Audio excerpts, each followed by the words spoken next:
Bwana Yesu, haleluya.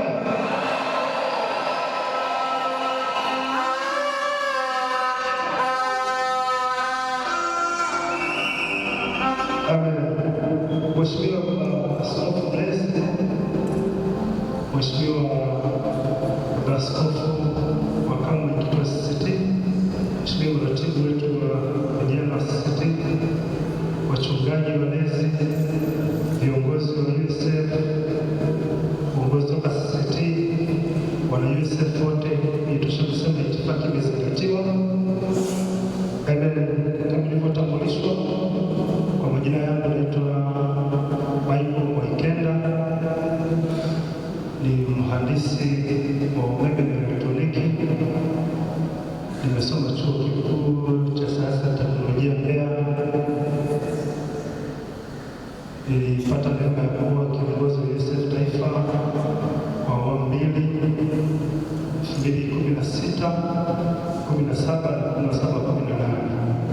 Bwana Yesu asifiwe.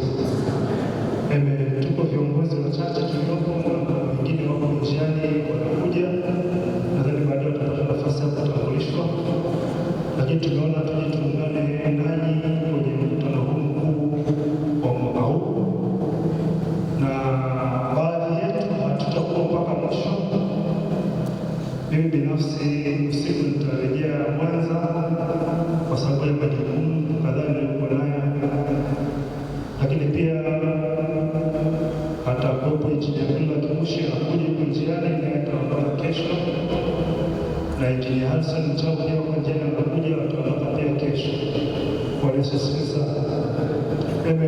Tumekuja kwanza kuungana nanyi kama wajibu wetu na USF washirikishwa, kwa sababu sisi ni sehemu kwenye mkutano mkuu na kwenye majukumu mbalimbali ya USF kwenye matawi yalikuwa tunapotoka.